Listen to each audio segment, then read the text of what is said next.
আলহামদুলিল্লাহ, আল্লাহ পাকের দরবারে লাখো কোটি শুকরিয়া যে মহান আল্লাহ তাআলা আজ আমাদের সকলকে এখানে বসার এবং আসার তৌফিক দান করেছে, এজন্য আমরা শুকরিয়া আদায় করি। তো আমরা এখানে যে জন্য বসছি সেই বিষয়টা হলো, আমার এই 8 বছরের বাচ্চা দীর্ঘ 2 বছরে হাফেজ শেষ করেছেন এবং এখন শেষ সবক পড়বে।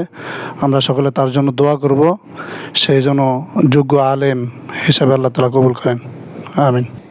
أعوذ بالله من الشيطان الرجيم. بسم الله الرحمن الرحيم.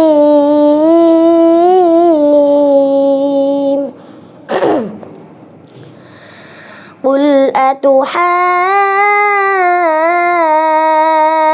أتحاجوننا في الله وهو ربنا وربكم ولنا أعمالنا ولكم أعمالكم ونحن له مخلصون. أم تقولون إن إبراهيم وإسماعيل وإسحاق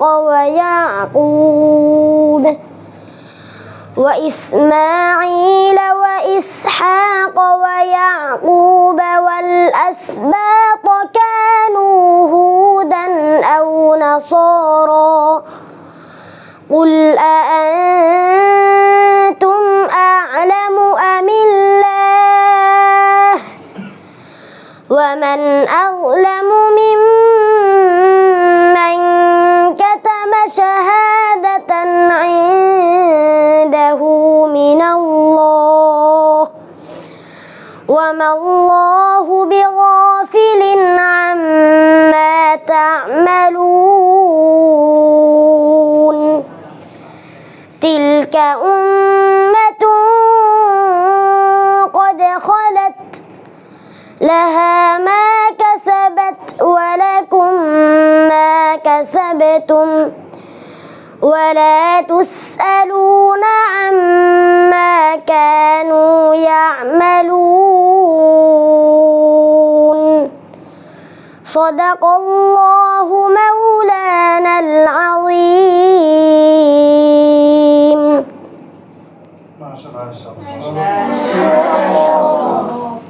তুমি যে হাফেজ হয়েছো, তোমার কাছে আজকে কেমন লাগতেছে? আলহামদুলিল্লাহ, অনেক ভালো লাগতেছে। যদি আজকে তোমাকে সারা পৃথিবীটা দেওয়া হইতো, তোমার কাছে কোনটা বেশি উত্তম হইতো? যে কোরআন শরীফ, না তুমি যে আজকে হাফেজ হয়েছো সেটা তোমার কাছে বেশি ভালো লাগতেছে, না সারা পৃথিবী দেওয়াটা তোমার কাছে বেশি ভালো লাগতো?